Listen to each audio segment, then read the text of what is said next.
seru sih buat aku sendiri sih ngisi lagu atau ngisi program anak-anak ini, rasa kerinduan sama anak waktu kecil tuh jadi apa namanya, jadi muncul lagi gitu. Anakku kan Ciana udah remaja, waktu dia kecil kan kita juga nemenin kan untuk nonton kartun, nonton apa, jadi ya senang sih, senang. Paling tinggal cari karakternya supaya masuk nih ke anak-anak.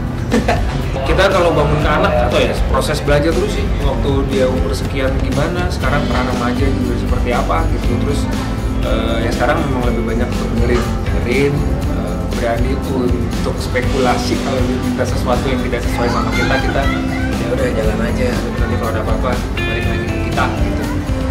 Belajar sih, belajar terus.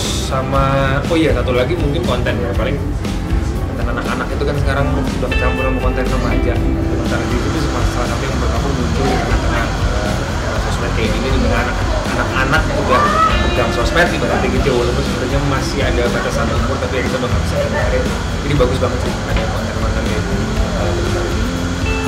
Sebenarnya kontennya sih, karena kalau misalkan membatasi kayaknya sulit tuh, apalagi ya sekarang usia anak udah 11. Sebenarnya kan sosmed itu baru mulai dipakai 13 plus kan, cuman ya sekarang kita udah sulit, paling kita sampaikan saja, kita ikutin, terus habis itu dengerin, terus berusaha membuat dia cerita terus sama kita dan berbagi sharing konten apa yang dia lagi suka, kita juga tahu gitu, supaya dia juga nggak terasa dilarang. Karena kalau misalkan dilarang juga sekarang kayak susah ya, dia pasti akan malah jadi colong-colong gitu. Jadi kita bahas sampai kita mengawasi, habis itu kita temenin, oh ya konten ini tuh nggak boleh, jadi bisa ngebatasin sendiri. Sisanya ya bismillah aja, mudah-mudahan ya dia bisa tahu lah mana konten yang cocok sama umur dia apa gitu sih. Kita di anak-anak TV, kita anak broadcast yang banyak melihat share, banyak melihat rating. Waktu kemunculan Mentari TV 1 tahun yang lalu juga kita bahkan nggak tahu gitu, share-nya tuh menyodok ke atas, artinya kan direspon dengan baik kan.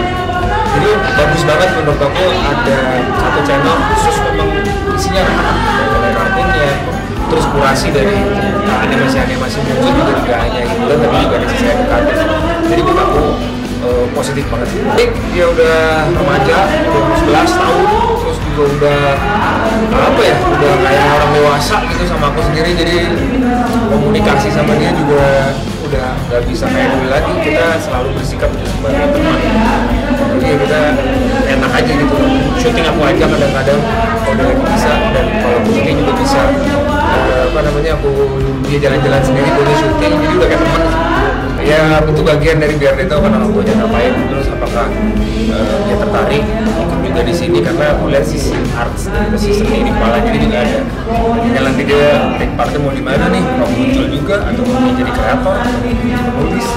Ya kan biasanya orang tua yang paling gampang kasih tahu dulu nih, bapak lo, orang lo kerjain ini nih, tertarik kalau dia nggak tertarik.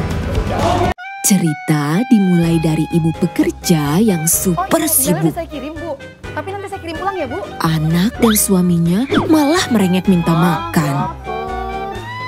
Apa yang harus ibu lakukan? Superbox dari Warawang Steak and Shake. Makan nikmat, praktis, ibu bisa rehat sejenak. Tidak ada yang seperti Superbox. Super komplitnya, super puasnya.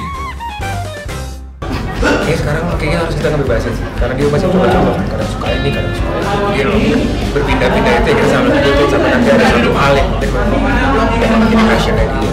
Itu kan berjalan dengan waktu kan, nggak bisa kita langsung harus. Nah itu dia tuh, kita memang orang tua kan memang tempatnya khawatir ya.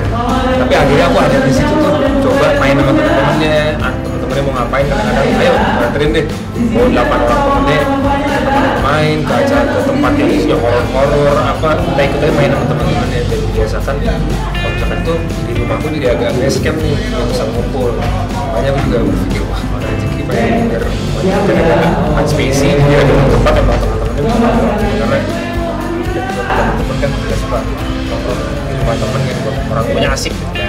Mencerminkan lah kita orang tua yang bisa mengerti ini mau ngobrol apa, ada voice-nya, ngobrolin ini.